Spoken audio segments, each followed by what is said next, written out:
करी लड़की के, कैसे चली एकर जिंदगी कुछ समझ में नहीं आवत। हम तहर मोबाइल पे एगो लड़का के फोटो भेजता नहीं, देख लिया, बहुत बहुत सुंदर लड़का बा। वैसे छपरा में कहाँ घर परेला था? रसूलपुर चटीढाना डी। अच्छा, वो खेसरिया का गांव में। जिनकी यहाँ की बकरियां भी गाना गाती हैं।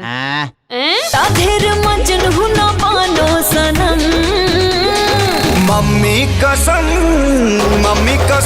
एगो चुमा के बाद कुछ करब ना हम। मम्मी कसम एगो चुमा के बाद कुछ करब ना हम। मैं जो भी बातें करूंगा घुमा फिरा के नहीं करूंगा। सीधी करोगे और सटीक करोगे। पापा जी, दामाद जी, पापा जी, दामाद जी। दामाद पर और सुपर से भी ऊपर बा। हीरा बा हीरा। वाह बेटा वाह, बापे जन्म कबो न सोचले होतबा कि हतना गुरुगर गदा पर सुहाग रात मनाइबो वो लंदन में। तके तनहने मता देवता फेरनी तोहराया से हो। शादी ब्याह के बाद ये सब जनरल काम है सुहाग रात, वो करे के चाहिए, फायदा रहे। उपासे रही का गिलो भके लगन में हमर चलता घरवा से हो। उपासे रही का कुछ ना देखला है ना। और सब तो ठीक ठाक बा, लेकिन जौन होटल बा नहीं बहुत सही जगह बा। का भइल? पापा जी कुछ कैश पैसा के जरूरत बा हमके। कितना पैसा चाहे? जी कितना बावे? 100 पाउंड बा। चाहे देता नहीं लगे। उसको झूठ बोलने के अलावा, पैसा लूटने के अलावा कुछ नहीं आता। कसम खालल बड़ा का कि ना सुधर पाओ। माने तोहरा ऐसा कहे लगत। हेलो, ई क्या? जी जी, ये हमार नौकर। पापा जी बहुत ज्यादा होता। हम यहाँ संतोष करे नहीं की आई, माल कमाई आयल बनी। बाबू हाँ तोहरा का लगा था कि आग में सिर्फ तू ही जल रहा है बड़ा का।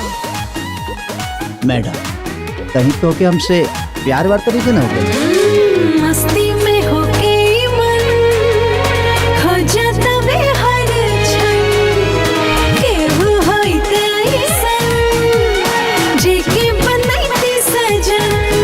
बात दिल बाटे ओकरे से कहती कि तोहरा ओढ़नी पबूल देती धावा बुरवैया के जे हवा रहती।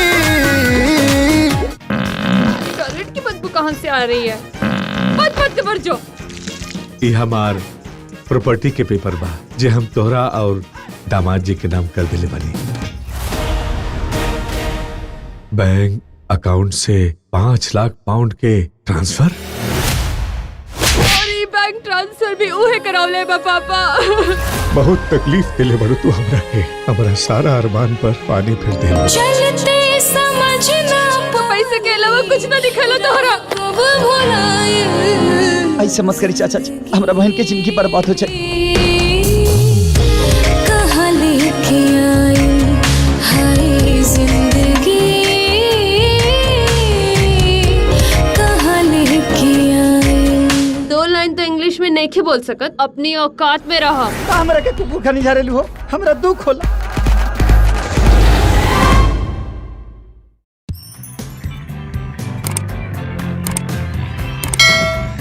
वर्ल्ड टेलीविजन प्रीमियर माँ।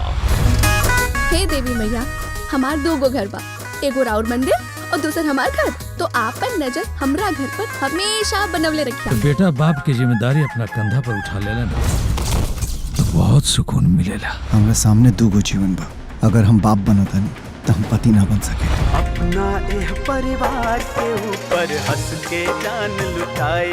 वर्ल्ड टेलीविजन प्रीमियर में देखी बंधन राखी का आज शाम 7 बजे खाली भोजपुरी सिनेमा पर।